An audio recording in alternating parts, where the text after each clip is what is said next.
In front of a packed ballroom and live cameras broadcasting across the country, Donald Trump strode to the podium with unmistakable swagger. Within moments, he openly mocked Michelle Obama, smirking as he dismissed her legacy as all talk, no action. But Barack Obama didn't react. He stayed still, composed, waiting, and when he finally responded, he delivered a devastating counter that turned Trump's own crude words about his daughter Ivanka back on him, leaving the president red-faced, silent, and visibly rattled in front of the entire nation. The moment unfolded at the American Leadership Forum, held in the heart of Washington, D.C., and broadcast live on every major network. It marked the first time since Trump's return to the White House that two former presidents, Trump and Obama, shared the same stage. The moderator barely finished the introduction before Trump shot out of his chair. He bounded to the podium with rally-level energy, grabbed the microphone, twisted it into place, and launched straight in. "Folks, let me tell you," he declared, hands slicing the air, "we've done more in just a few years than anyone thought possible. Record low unemployment before the China virus. Energy independence like you've never seen. Tax cuts that put real money back in your pockets. And the strongest military we've ever had. Tremendous success. Nobody's ever seen anything like it." Applause erupted from his supporters. Trump grinned, feeding off the noise, pacing behind the podium. "We're making America great again," he continued. "And we're just getting started."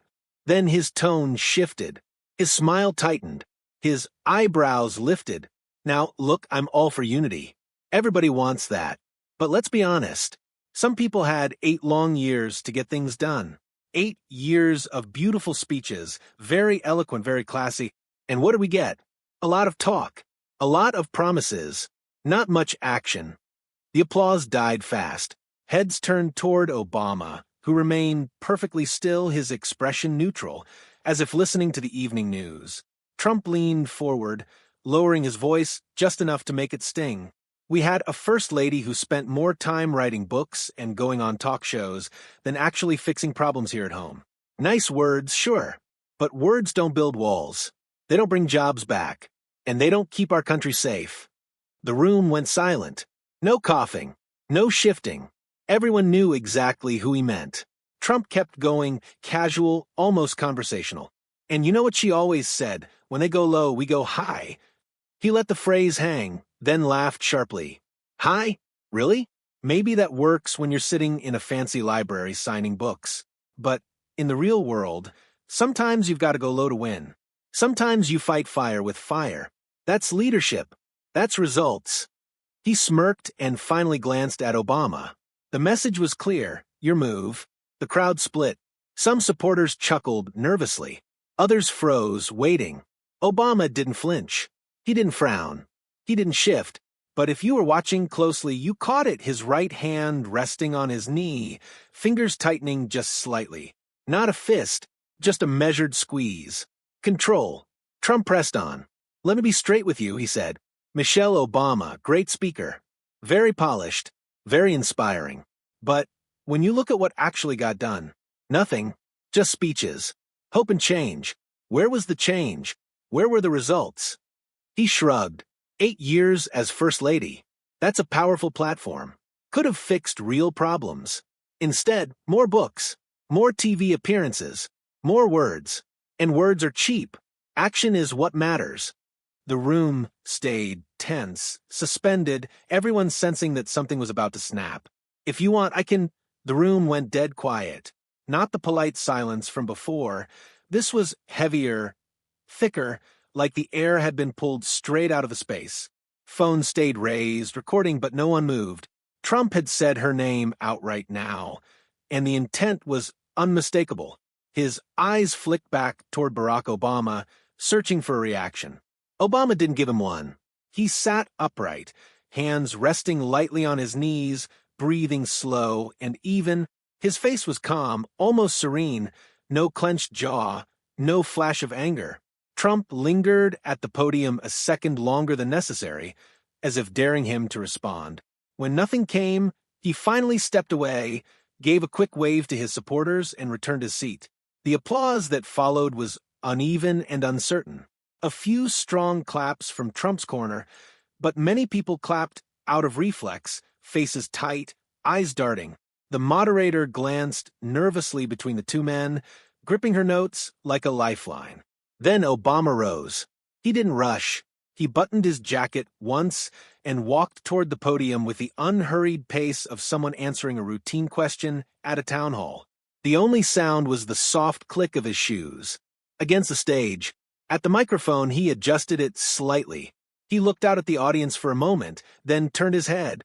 He began, voice low and steady, the kind that makes people lean in without realizing it. It's easy to talk about leadership when the cameras are on and the lights are bright. You get applause, headlines, cheers. He paused, but real leadership shows up when nobody's watching. When the decisions are hard and there's no crowd to impress. That's when character reveals itself, or it doesn't. The silence deepened. You could hear the faint hum of the air conditioning. Then Obama turned and looked directly at Donald Trump for the first time. "You spent a good part of tonight talking about my wife," he said, still calm, almost conversational. "You said Michelle was all talk and no action. You mocked her words." He paused just long enough for the tension to tighten. "So, let me ask you something." The room seemed to contract. "Why don't you explain to Barron why those words didn't matter when they were about your own daughter?" The reaction wasn't noise at first, it was shock, a collective intake of breath, like the oxygen had been ripped out all at once. Trump's face froze. The confident grin vanished instantly. His mouth opened halfway, then closed. His eyes widened, then narrowed, as if his brain was scrambling to catch up. A ripple of disbelief swept the room. Hands flew to mouths. Some people half stood before sinking back in their seats. Phones shot higher, red recording lights blinking everywhere. Trump blinked twice, then forced out a loud, barking laugh that didn't sound right at all. "That's a low blow," he shouted, jabbing a finger across the stage. "That's below the belt. You're talking about my family now. Unbelievable." Obama didn't step back. He didn't raise his voice. "I'm not talking about your family," he said, evenly. "I'm talking about your words. The exact words you chose, on tape, in interviews, in public. I'm just repeating them." A faint, almost sad smile crossed his face. "Truth doesn't insult," he said. "It reveals." Then he leaned in slightly. "Back in 2006 on the Howard Stern show, you were asked about your daughter Ivanka Trump. And you said, quote, 'If Ivanka weren't my daughter, perhaps I'd be dating her.'" He didn't rush the words. He let them land. You repeated it in other interviews. You laughed about it. The room shifted. Gasps grew louder. A few people whispered under their breath. Some visibly recoiled in their seats. The quote wasn't new to everyone, but hearing it spoken here, live, under bright lights, hit like a punch to the gut. Trump tried to laugh again. This time, the sound cracked halfway through, thin, strained hollow. And for the first time that night, he had nowhere left to go. Here is the rewritten continuation, preserving the same pacing, structure, and dramatic intensity, with timestamps removed, cleaner language, and a tight documentary tone. No emojis. "That's ridiculous," he barked, but the swagger was gone. His face reddened by the second. Barack Obama held the podium for one more beat, letting the moment settle. Then he gave a small nod to the audience, not to Donald Trump, and walked back to his seat. Applause started slowly, scattered through the middle rows. Then it grew, steadier, louder, rolling outward as more people joined in. Trump dropped back into his chair, arms crossed tight, jaw working like he was grinding something bitter between his teeth. His face was flushed a deep red now. The cocky grin from earlier was gone. Obama remained seated for a few seconds, allowing Trump's protest to echo and fade. Then he stood again unhurried and returned to the podium. The room fell silent the instant he reached the microphone. He adjusted it slightly and looked toward the front row. "You were there," Obama said, his voice clear and controlled. He pointed calmly to a gray-haired man in his late 60s, seated just a few feet away, an aide who had been quietly recording on his phone all night. "In 2016, you were in the room for some of those briefings, some of those late-night calls." He paused, eyes fixed. "Do you want to remind everyone what was said?" he asked, "or should we let the recordings speak for themselves?" Every head turned toward the front row. The gray-haired former aide looked up, met Obama's gaze for a long moment, then nodded. Once, deliberate and unmistakable. He stood slowly, phone still in hand, screen glowing. Yes, he said, loud enough for the microphones to catch every word. He said it multiple times. It wasn't a one-off. We all knew it crossed a line, even back then. A low murmur swept the room, shock mixed with recognition. A few people whispered under their breath. The aide continued, voice steady. I was in a private briefing in 2016 when he said something very similar again. He laughed about it in front of the team. Some senior staff exchanged looks. They couldn't believe what they were hearing. It hurt morale. People started questioning judgment. We all knew it wasn't just locker room talk. It went far beyond that. The reaction was immediate. Gasp sharpened. Reporters in the back leaned forward, pens moving fast. Phones rose higher, capturing every second. Trump slammed his palm onto the table. The crack echoed through the ballroom. It was a joke, he shouted, his voice splitting halfway through. A stupid joke. Everyone knows that. You people twist everything. His face burned red again, sweat catching the stage lights. And in that moment, the room understood something had shifted. This was no longer a clash of speeches or sound bites. It had become a reckoning, public, documented, and impossible to wave away.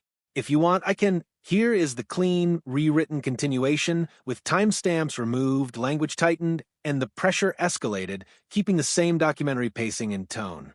Bright stage lights glared down as he pointed a trembling finger toward the former aide, then back at Barack Obama. That was years ago, he snapped. You're digging up old garbage just to make me look bad? Obama didn't blink. He leaned a fraction closer to the microphone, his voice still calm, now sharper. A joke about your own daughter? He asked quietly. What do you call that? Humor or something else? The question landed like a second blow. The room shifted. Applause broke out again, louder this time. In the back rows, a few of Donald Trump's supporters looked away, eyes fixed on the floor, suddenly unsure. Whatever energy Trump had brought into the room had flipped completely. What began as an attack was turning into a public reckoning. Trump's chest heaved, sweat pooled on his forehead and slid down the side of his face. He opened his mouth to shout again, but the words stalled. The quick comebacks weren't there. The unraveling was happening live, under the lights with cameras locked in. Obama stayed at the podium a moment longer, letting the silence do the work. The aide sat back down, but the damage was already done. The room buzzed, whispers, stiff faces, applause that refused to die. Then Trump shot up from his chair. The scrape of the seat cut through the noise as he stormed toward the podium. Face twisted with anger, veins standing out along his neck. You dragged my family into this first, he snarled. You're the one who started talking about my daughter and my kids. That's disgusting. And now you're acting like you're above it. He jabbed a finger, breathing hard. You and your family got 8 years of nonstop praise, endless photo ops. But when it mattered, weak leadership, failed policies. And now you want to lecture me about family? Give me a break. The room tightened again. A few claps rose from his side, but thin, uncertain, fading fast. Trump kept talking, words tumbling out quicker, rhythm breaking apart. Obama waited until the momentum bled out of the outburst. Then he stood once more and returned to the podium. He adjusted the microphone and looked straight at Trump. You said something interesting earlier tonight. Obama began, voice low and precise. You said, and I quote, I would never bring someone's family into politics. Never. He paused, just long enough. So, if family is off limits, he continued, why did you bring up my wife by name? Why twist her words? Why make it personal from the very beginning? Trump's mouth opened. Nothing came out. His face darkened, eyes flicking left and right, searching for an exit that wasn't there. Obama didn't let up. You talk about family values, he said evenly, but your own words tell a different story. You once said a man's strength is measured by how he protects his family. Yet here we are, after you attacked mine at the first opportunity. Before Trump could respond, Obama added one more piece, cool, deliberate. And let's not forget what you said in that 2015 interview when you were asked directly about family values. He stopped there. The room leaned forward as one, knowing whatever came next was about to seal it. Being the foundation of leadership, Obama continued evenly. You said a leader who can't keep his own house in order can't lead the country. Your words, not mine. The murmurs grew louder. Heads nodded across the middle rows. People leaned toward each other, whispering, seeing the contradiction land in real time. The gray-haired former aide shifted again. Obama glanced his way and gave a small nod. The man stood for the second time that night. I can confirm that, he said clearly. During a private strategy session in the 2016 campaign, he talked about leadership fitness and how a man's family life reflects his ability to lead. He brought up family standards more than once. He paused, but the comments about Ivanka didn't match any of that. Everyone noticed the gap. It made the team uneasy. That hit hard. Gasps rippled through the room. A few red hats in the back stayed perfectly still, faces tight, eyes forward. Trump snapped. He jumped up again, yanking the microphone toward himself.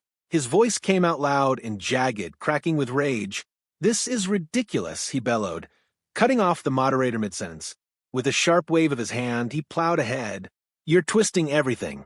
You stand there with fancy words, acting like some saint, but you attacked my family. My daughter. That's not leadership. That's..."